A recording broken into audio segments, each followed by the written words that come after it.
Welcome to Spark TV. It's so Hello, good to hello. have Thank you. you. And cheers. We've got a Cheers. little cheersies wine happening. I love it. I'm so excited. I'm always very excited when people bring a little vino to the party. So thank you. I'm so excited to interview you on today's podcast because your brand is, I've obviously been stalking you. Your brand is just so full of joy and love and vibrancy and happiness and excitement. And I was just going through everything and I'm like, this is amazing. Like, I just feel like the brand is just comes to life when you explore it. So I'm so super excited to pick your brain and go through everything. But Yay. let's not get too carried away. I'll let you introduce yourself first. And let's tell everyone who you are and what you do. Well, first of all, that is so fabulous to hear because I've spent so much time on my branding, like just trying to be me. But I'm Z, Zee Scott, as I'm known as. That is actually not my full name, but we'll just keep that as a little secret. I am a marriage celebrant, an event MC, a speaker, a mentor, and last year I gave up making custom cakes for weddings and stuff and started a little workshop called Bento Bubbles. I kind of did it as a bit of a joke and then it took off and has been amazing and it's a wonderful journey to be on. So at the moment, yes, I like to say celebrant side is the Z side, the people side, the Bento and Bubbles is where I get to be creative and still have a finger in a pie or a cake, you could say. So obviously celebrant makes sense. Mhm. What is bento and bubbles? So talk to me about that.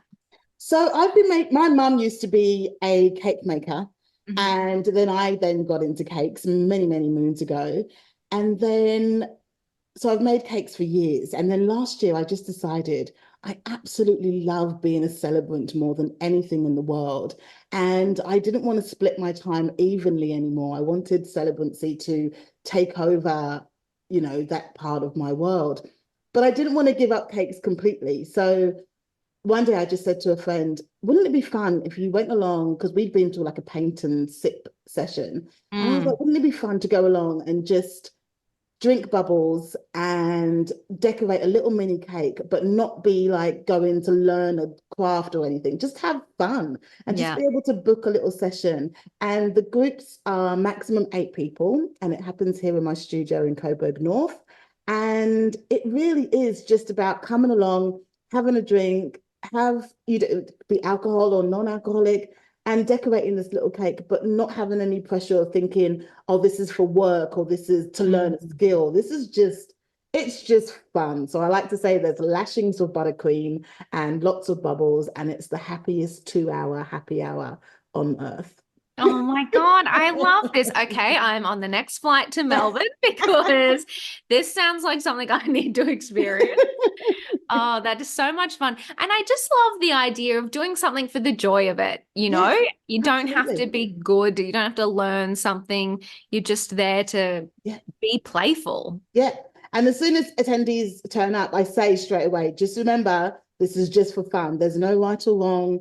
There's no, oh, I've messed up. You just pipe away. And sometimes, and somebody said it feels like therapy because dealing with the piping bags and the buttercream and squishing and oozing, and it's Oh, so beautiful. And I'm like, yes, that's exactly what it is. It's just for fun. Yeah. and that's very tasty therapy too, Yeah. which And you I'm get to all take about. something home. So, you do get a cake to go home with. So it's yeah, it's a bit of a treat. But it's also good for me because it means I'm able to be creative and have fun in a way that isn't about creating a wonderful wedding cake masterpiece that, Mm. is then has to be perfect, has to be spot on. I sometimes just have a bit of fun and pipe away, and it's good for me as well. Yeah. Oh, I love that. I love that.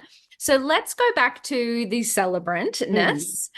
How did you get into that? What's I don't know, I've never seen a career path to being a celebrant. I always feel like the people that become celebrants are Yeah. just so passionate about it and they kind of find the way. So I'm super curious as to whether there was a career beforehand and how you got into it.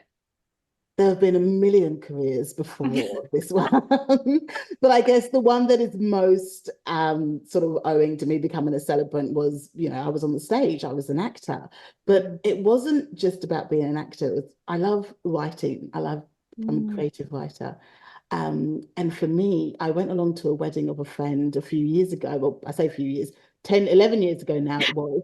We went along to a friend's wedding, and the celebrant, he did his job amazingly, but I just felt there was something missing. There was no joy, there was no Mm. fun. It was just almost like a transaction. He was like, I'm here Mm. to get you married, and that's it. And I was quite new to Australia at that point. I'd been in Australia for about a year from the UK. And I was like, said to my partner, I was like, what is that job? And he was like, well, celebrant. And I was like, but are they legally married? And he was like, yeah, like you have to do a course and then you have to apply to Mm. the government. And I was like, I want to do that job. And he was like, okay, yeah, okay, sure. And Mm. then by that night, by the time we got home, I had signed on to this course to become a celebrant Wow. the same night. And then you could do it online. So I did it online and I was very quick. It was like meant to last a year, but 6 months down the line, I was like, I'm done. I handed it all in and they were like, yeah, you passed. And I was like, well, I want to be a celebrant. What do I do now? But for me, being a celebrant, it really is about writing people's stories. I love meeting couples. Mm. I love learning about them. I love putting their story together, but in a way that isn't just a chronological, you met, you did this, you do this. I love to put back in behind it, so much so that couples will say to me, wow, like that was our story, but we have never heard it like that. I Mm. like to take people on a bit of a roller coaster. There's moments of emotion, moments they close to tears, and then it's straight into laughter and bringing them up and down and speaking about love and speaking about marriage in a way that isn't transactional, that isn't, we're just here to get you married. For me, I want everyone to feel part of the journey of the day that begins with the ceremony and then just makes its way through to the last person standing on the dance floor. So, yeah, that's my journey of being a celebrant and how I got here. I love it so much. I remember I eloped, Mhm. but you still have a celebrant at Yeah, the elopement. And I remember going through the process of writing the ceremony and all of the things. And yes, there were, they were like, okay, you've got to have a couple of things. There are a couple of things we have to say so that you yeah, are legally married. Cool. But the rest of it's pretty fluid. But I really wanted it to be, so personal and so yeah, amazing. But I did really struggle to get that across the line with said celebrant. So yeah, it yeah, just brings me so much joy as somebody who's gone through the process, who really wanted not to experience anything yeah. I'd experienced before at other people's Mhm. weddings. Yeah, yeah, I wanted something that was so personal to me. So I just love that you actually take the time to do that. And it's actually super interesting that it is the storytelling and the writing mm, that is what brings that to life. yeah. And it's interesting because it's great because at the moment there's been so many changes over the last few years and so many new celebrants are coming in with this Mm. fresh look and this, wanting to create something more than just, people just getting legally married. And there have been wonderful celebrants before that, but yes, it's evolved. The role has evolved a bit more, and people are more into getting that ceremony as the storytelling, but not in a learning more about the couple and Mm. them in the story. So, not just going, here's a template that I wrote 10 years ago, let me just change the names and churn that out. It's Mm. not about that for me. It's about Mm. learning about you. I want to hear all the bits and then I will go away, and rather than it being, oh, we met on a Monday afternoon. Tell me the date because I want to go back. And was it a sunny day? What time was it? I want to get all those creative juices. I want to be able to put people in that position and go, oh my goodness, we're there. We're there. It's like a movie, I want them in that moment and I want to look out at your guests and tell your story and then they catch my eye and I can see them in that moment. the most beautiful thing I think being able to do is capture people with your words and hang on to them and make them go, oh, the little surprise, even though they know what the ending's going to be because they're there at a wedding, Yeah. but take on that journey. Yeah. I think it's so cool as well because, you do often hear from brides, especially, Mm. that the lead up to and the day can be so stressful, and having to think about everyone else who likes to have a hand in our weddings. It can be so stressful that by the Yeah. time they're almost happy the day's over by the Yeah. time it gets there. So I love that, catching them by surprise by reminding them why they're there and how Yeah. magical it all is. I just think that is beautiful. Yeah. And even if it's just during that ceremony time that they're able to sit back and go, oh, I'm just listening. I'm just here. I'm hearing this is where they go, oh, I always say, don't forget, even if it's 20, 25 minutes, that's your 20, 25 minutes. Yes. You're together, you're holding hands. No one's coming up to you, no one's saying Yes. anything. You're experiencing this whole day in that time. And Mm. then after that, you may not see each other for the rest of the night. There's so Yeah, many yeah, this is moments your when you go, moment. oh, so just being able to get that half an hour or whatever it is where you can go, it's just me and you. And I always say that to couples from the start. Just remember that moment, hold hands. I won't stand in the middle of you because that's for you to have that moment together. I don't Mm. want to be in amongst that. I'm allowing you to have this time. Yeah. Oh, it is just gorgeous.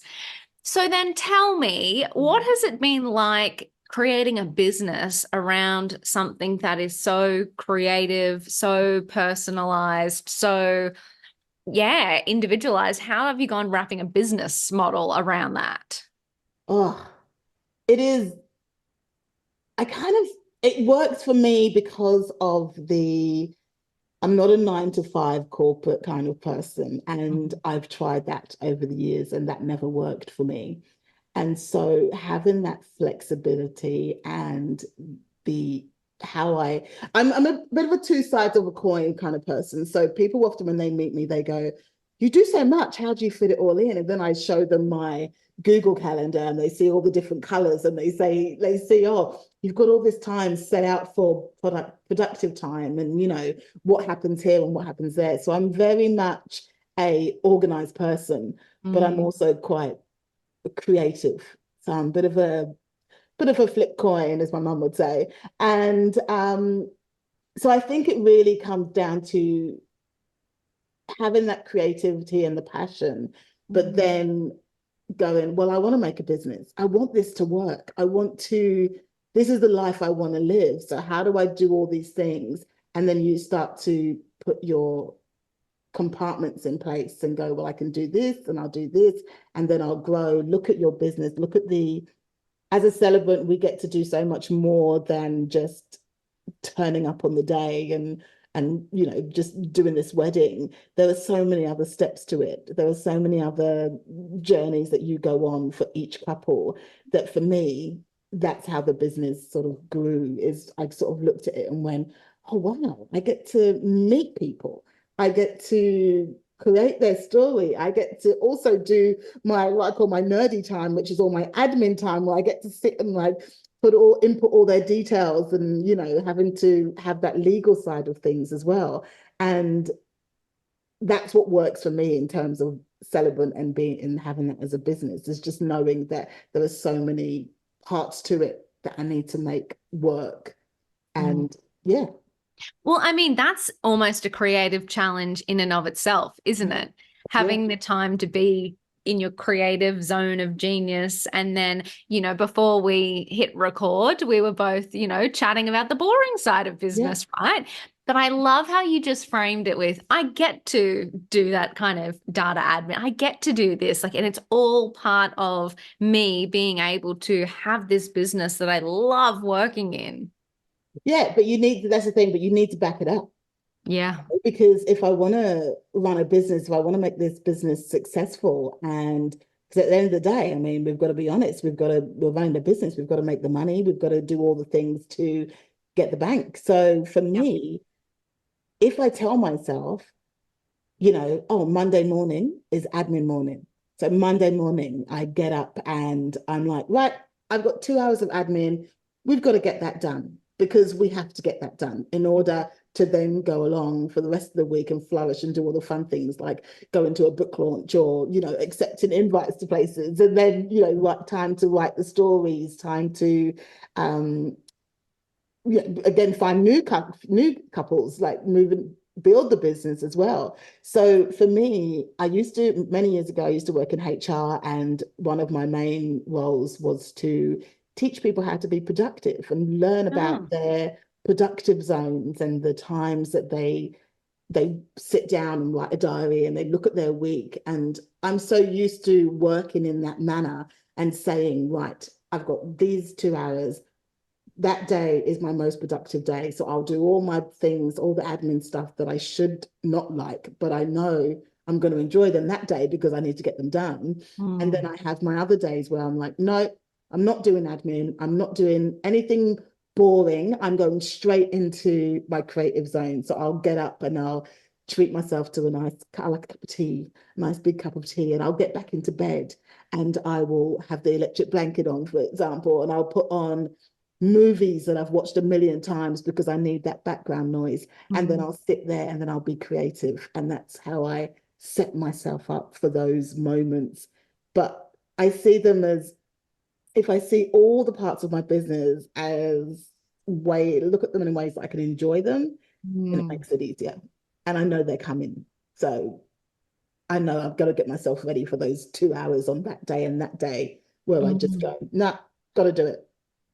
I love it because I feel like, it's interesting that you said that you would teach people how to find their productivity zones of genius. And because I do think it is slightly different for everybody. What Absolutely. works for one person doesn't work for another person. I have to trick myself.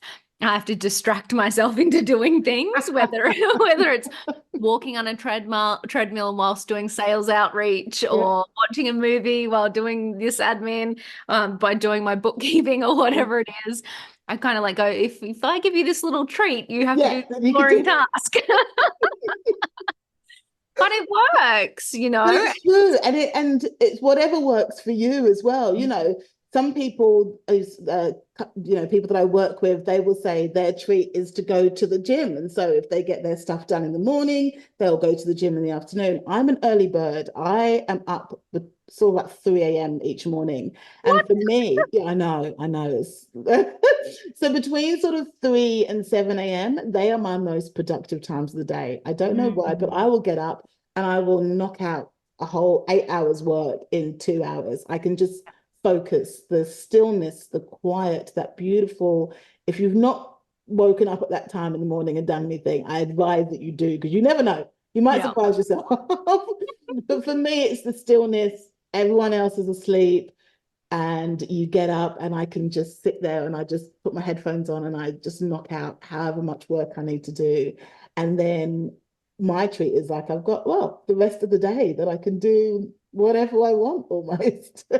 I love that. And I love, you saying just try it. You might surprise yourself. And I always say to people, if what you're currently doing is not working, it can't Exactly. hurt to just try something else and Exactly. experiment. Yeah, yeah. Big fan of that. And I still try new things. I've been in business for a long time, but I'm not scared of change. I'm not scared of going, this does not work, or I'm enjoying this, but could I enjoy it more if I do Mm. it like this?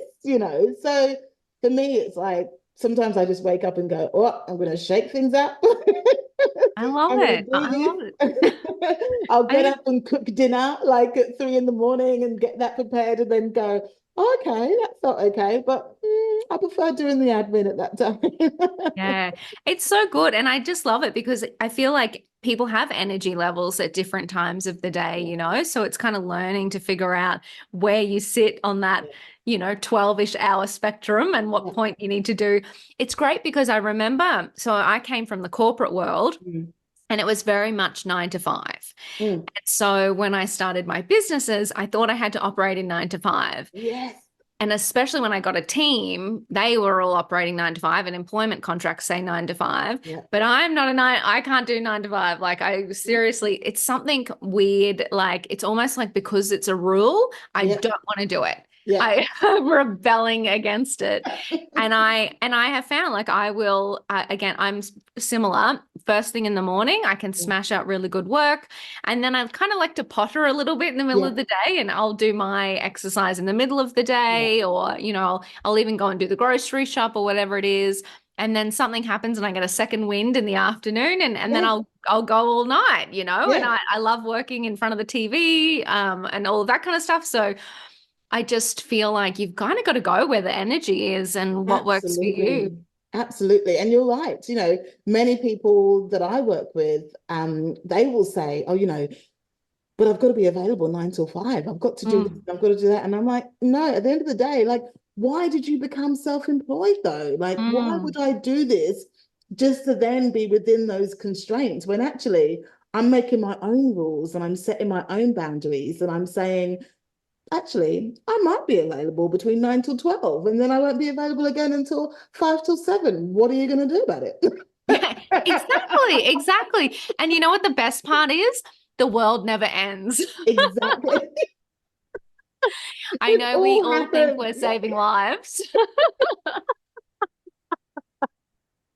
I am such a firm believer in setting those boundaries and thinking about what works for you from the start. Because, like I said, when Mm. you become self-employed or you sole trader or you have a team, you're in charge. If it's your business, it's your business. So why are Yeah. we then looking back and going, oh, but we need to be available for this and this? And I'm like, you don't at all. Like, you need to spend time discovering for yourself what works best, and then going, like, for me, I don't work on a Monday. Monday is my day off because most of the time I have weddings on a Saturday and Sunday. And Mm. so Saturday, 5 o'clock, no more emails for me. Like, nothing till Tuesday. Like, that isn't my weekend, Yeah. That's my time with my family. That's when I've decided that I will not be working. And then Mm. Tuesday morning, I'm back into it. And so far, touch wood, in 10 years of being a celibate,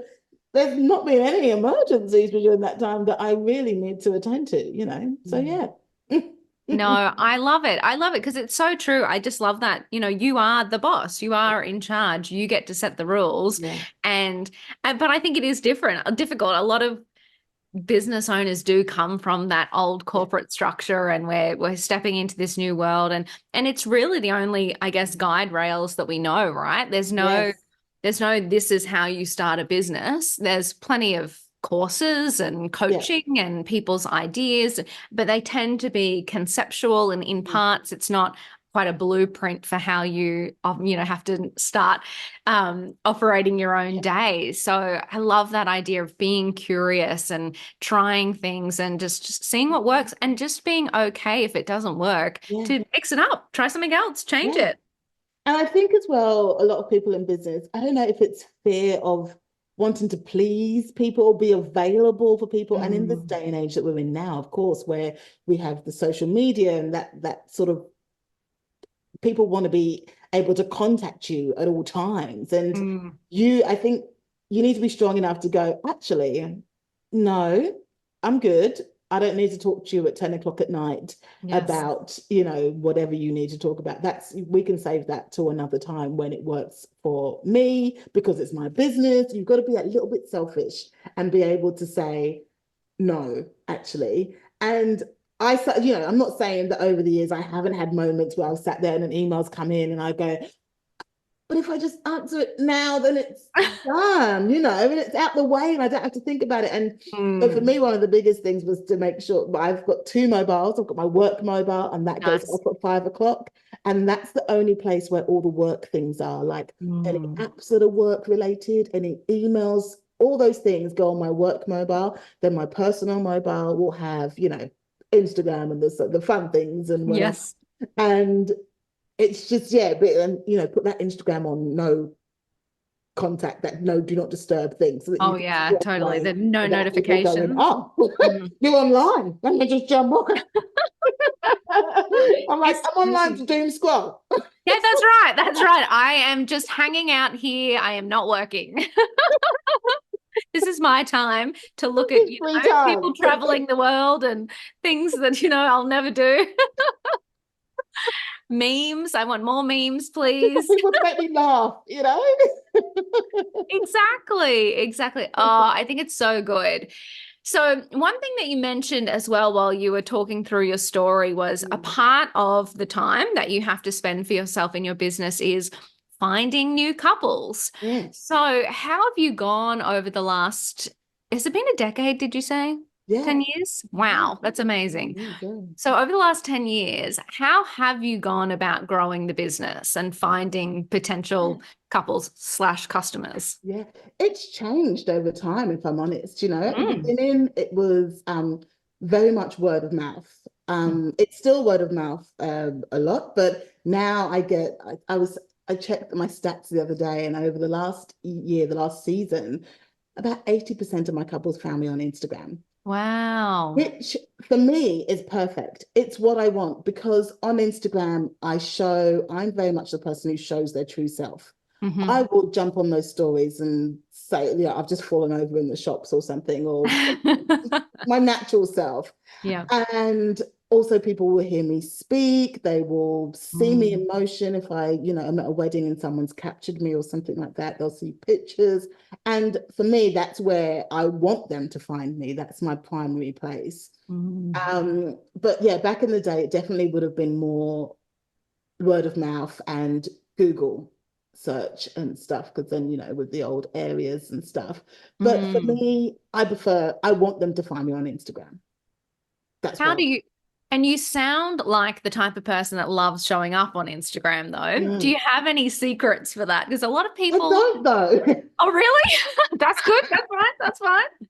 Do you know what? Do Seriously, it. Just do the it. secret is just to be you and just do it. Mm. Because what I found is I've tried different tactics over the years. I've fallen into watching videos of this is how you should be on Instagram. You should be business. You should do this. And Mm. I've done that and I've lost followers and I've lost this and people have gone, oh, we don't like that. And so Yeah. then especially over the last couple of years, I just went, oh, I'm just going to be me. I'm just going to show up. And I'm very much, I won't, some people sort of do a story and then they'll go, oh, let me just check it and whatever. I just do it and then upload. I don't look at Done. it. I don't want to look it back. I just press caption and then I'm done. Just upload it. Because the more you think about it is the more you are trying to be someone you're not. You're trying to then Mm. fit into this bracket when actually, if you just talk and you be yourself, you can just upload it. Like if I'm talking to my friend, I'm not going to go, oh, hold on a minute.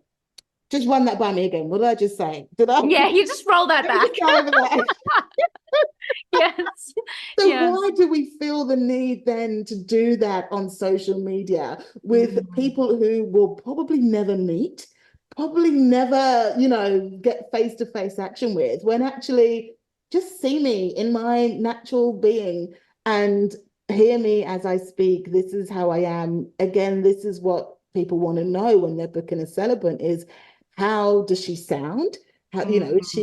is she fun? Does she sound natural? How does she talk about other people or other businesses?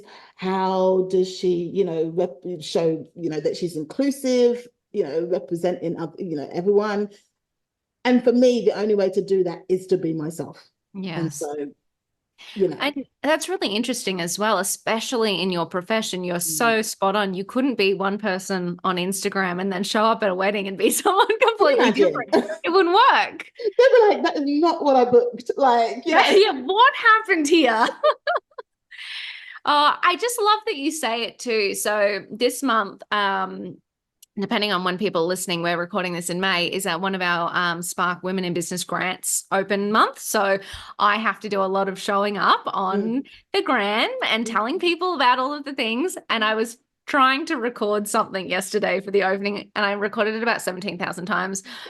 Did it, whatever. And I was like, fine. And then I was like, I sound like I'm in a commercial. Like I'm just so yeah, I was yeah, like, why can't I just relax and be? But then I went, right. maybe it's not me though. Maybe I am just like a super passionate, loud, Yeah, crazy yeah. person, and maybe that's okay. and it's okay. And people will, like you said, you'll hear that in yourself, but people will also hear that. And the biggest change for me was because I did this story, I think it was about 3 years ago, and I'll always remember, I've got it saved on my phone because my sister back in the UK messaged me almost immediately after I uploaded it. And she Mm. said, "What are you doing with your voice?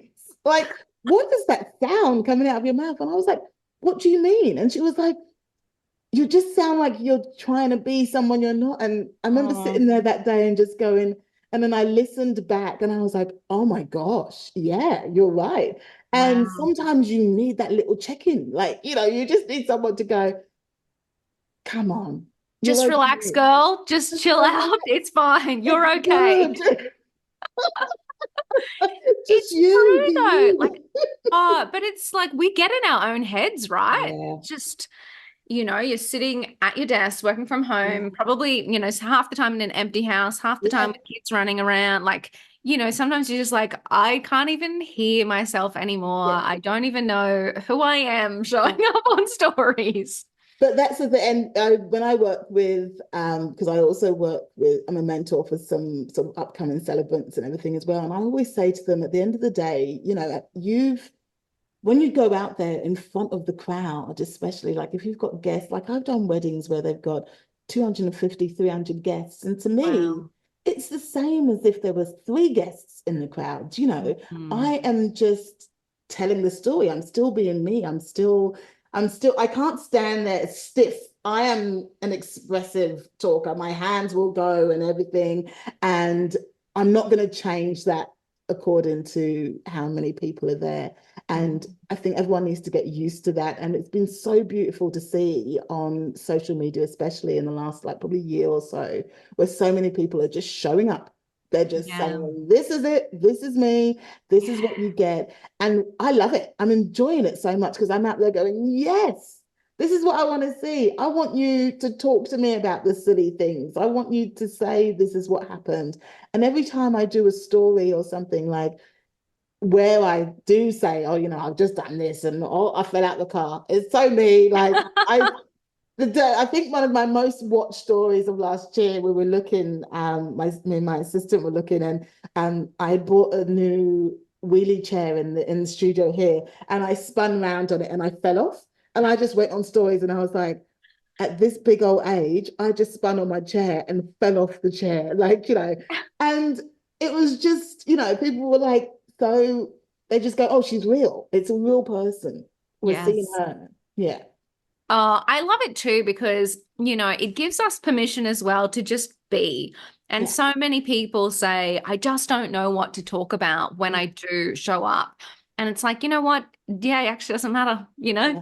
is any of those little things. Because as well, the more you do it, the more you Mm, just come on with those random things, is it just makes it normal. It just make I hate to use the word normal, but it makes it people are used to it. But if you yes. sort of do business talk, business talk, business talk, and then one day just come out and go, "Oh, by the way, I went to the shop today and I just got this," it just sounds, people just go, "What is this? Who are you?" Yes. But if you like every day, like just I say to some people, challenge yourself and just Mm, talk in the morning, say, "I'm making a cup of coffee. This is what's in it. I love a cup of coffee in the morning. I'm done." At yeah. lunchtime, "I'm doing this, blah, blah, blah." Say all the little, just give us these little juicy bits. And then you'll start getting used to it and you'll start to go, "Actually, it feels okay. I'm just sharing general things." And then you can tweak in the little business bits in between so it feels more natural rather than just sell, sell, sell. "Oh, by the way, hi, I'm still here. Sell, sell, sell. Hey, I'm Mhm. still here." Yeah. Yeah, well, and it's so interesting. I was having a conversation with someone earlier today around brands now need the personal brand attached to the business brand Yes. because customers are just so wanting to know the behind the scenes, wanting to lift the curtain, Yeah. and What's think happening behind there? exactly. Who am I actually buying from? Yeah. I And like it, to think of it as the old sort of in actors' term, like the fourth wall, like when you're yeah. watching a show, and instead of there being this gritty, canned laughter, it's real people. You get to see the audience are there. They get to see, "Oh, okay, it's not just a 20-minute sitcom that I'm watching. This is like an hour's worth of acting, of pausing, of cut, of do this, of let's move that, fix your hair, do this. They want to, this is what we've been, we've become accustomed to seeing Mm. those behind the scenes. And that has now moved into like business and branding, because now people want to go, okay, you talk a bit of talk in your business branding about, wanting to be sustainable and all this, but you know what? Show me, show the receipts, as they Yes. say, show me things. Yes. Yeah, Oh my God, I love that. Like I'd not even thought about it as a values mm, alignment, right? So it is, yeah, if I own a sustainable brand, oh my God, I'm going to call myself out here. I'm not showing up with a plastic water bottle on camera. I've got my reusable water bottle. But that's so interesting as yeah, the face of the brand, even if it's, in the sideline, living those values that you're exactly. professing in your business is such a good way to create trust. Yeah. And keep showing those things, Yeah. and again, not in a way that is, oh, look at me, I've got this, Yes. but Mm. in a natural way that you just go, people go, oh, so she does, oh, she is carrying a reusable dish. Oh, she is doing that. Oh, she Mhm. wasn't lying. She does wear linen, she does shop local, all these things. It's being Yeah. able to naturally have that. And the thing is, back in the day, especially in the world of the corporate world, there were people to tell people to do this. There were, the Mm. people in the fixers for the prime ministers and stuff who would sort of go, oh no, swap out. You're not using this brand phone today. You're using a different brand phone. And Mm. it's another hat that as we as small business owners or the solo traders need to think about for ourselves now. We're going, oh, actually, I'm not going to wear that because I said that my business believes in that. So now I've got to swap out that and live and show the receipts, live the truth and, back it up. Yeah, Oh, I love it so much. It's incredible. Okay, we could talk all night, we could. especially considering we have wine in our hand. But let's leave our beautiful Spark community with one last piece of goodness. Mhm, So, reflecting on your time in business, mhm. what would be a piece of advice that you would pass along to another woman in business to help her on her journey? Got a couple. First of all, first and foremost, be you from the start. We've spoken Mm. about that already throughout the podcast. Be you. Really just sit down, work out who you are, spend that time, your true self. And that's what people want to see. That's what fronts your business. Have a think about, where map things out. I'm a mapper. Look at your year, map out finances, map out days off, map out treats, map out holidays, map out family time, not everyday family time, but that extra family time. Sit down and spend time. And then once a month or beginning of the month, for me, it's the first of the month, go back and look at that, revisit it, adjust. Do not be scared of change. Mm. Things should change, especially throughout the year. Your goals should change. Your vision of where you want to be. Everything should change. So don't be scared of change. Be yourself. Map things out, and don't be scared of change. Oh, I love it so much, Z. You're incredible. Thank you Oh, so much cheers. for cheers. Thank you so much for sharing your time and your journey and your honesty and your wisdom with us. You are incredible. I'm so grateful for you. Thank you. And thank you so much for having me on. I've loved chatting. I could talk forever, but yeah, I would too. I would be up for that.